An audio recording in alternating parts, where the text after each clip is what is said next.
It's time to get the mental edge with Winning Mindset. I'm Gene Zanetti, your coast-to-coast mindset coach. Today I wanted to give voice to the 4 forms of effeminacy.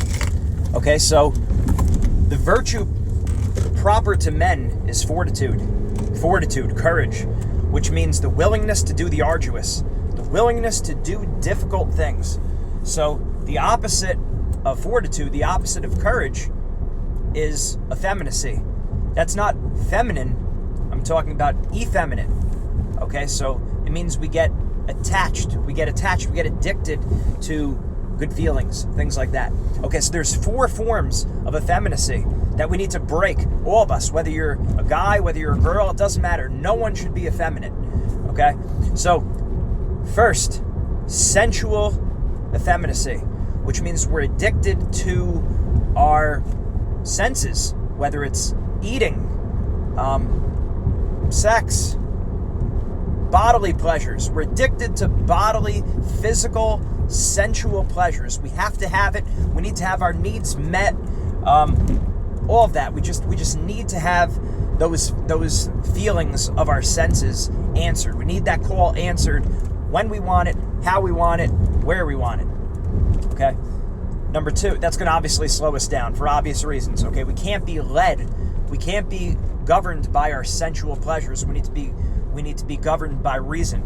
We need to be governed by intellect, and we need to be governed by our will, not by sensual pleasures. Number 2, the second form of effeminacy is appetitive effeminacy. And that means being attached to good feelings. Being attached to good feelings, or being attached to at least not having negative feelings. Whereas things always have to be peaceful, or things, I have to feel good. Everyone's got to feel good. I have to feel good. And it's not saying it's bad to want that, to want people to feel good and to want ourselves to feel good, but to be attached to it, to be addicted to it is another form of slavery. Okay, very often in life, we're not going to feel good. We're not always going to be happy. We're not always going to want to do something. So if we're only doing things when we feel good, that's not, and we say, oh, well, just do whatever feels good. And we think, oh, that's being tough. No, it's not. That's a form of effeminacy. Number 3, intellectual effeminacy. That goes along with not being coachable, holding stubbornly to our own opinions. We always have to be right. Basically, we don't take in new information. How dare someone challenge me? And it goes right down to curiosities. And curiosities, that's where intellectual curiosities is very different than studiosity. So studiosity is when we're learning information for the sake of improving ourselves, to grow in virtue, to get better at our job, to get better at our craft, to get better, just to improve. That's studiosity. That's a good thing. On the other end is curiosity, which is what we're talking about here, intellectual effeminacy. And that means we're attached to information, learning about the most recent gossip, being overly attached to the news. Now, it's good to be aware of the news, but we don't want to be addicted to, we have to have the latest breaking news exactly when it happens, right? Or also intellectual curiosity, stalking people's profiles on social media. And you know what I'm talking about. We're going above and beyond.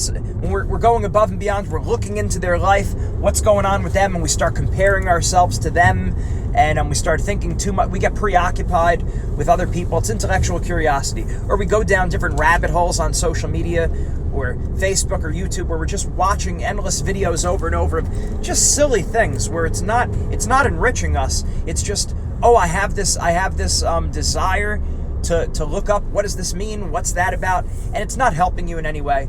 It's really a form of effeminacy. You're too attached to that pleasure. Okay, so studiosity is good, curiosity is not good. It's effeminate. And number 4 is volitional effeminacy. That means being addicted to power and being in control, or a false sense of control. Feeling like the sun rises and sets on me, on my decisions. And I have to make sure that I control every little thing in my life, every little thing in my family member's life. I have to be in control of different interactions all the time. And it's a pleasure that we're addicted to. It's an attachment. And obviously things in life don't always go the way they're planned. Plans change. We don't control everything. We control very little, comparatively to the whole world, we control very, very little. So it's really just another form of kicking and screaming, where I have to have my way, I have to have what I want, when I want it, and how I want it. That's really what all of effeminacy is. So the 4 forms of effeminacy, like we said, sensual, appetitive, intellectual, and volitional. All 4 of those have to go. And chances are, I just did this exercise with a group, one of the teams we work with, and you could see everyone in the room, highly successful people, they all struggle in certain areas with different areas of effeminacy. So we got to break it. We got to break it, and we need to build up the virtue of fortitude, the willingness to do the arduous. If we want to be tough, it means we have to be willing to do tough things. We got to push ourselves past pleasure. We can't be addicted to our pleasures of all those different areas. So let's work on it. Let's break effeminacy. Let's man up. Let's toughen up. Let's get better. Mindset makes the difference.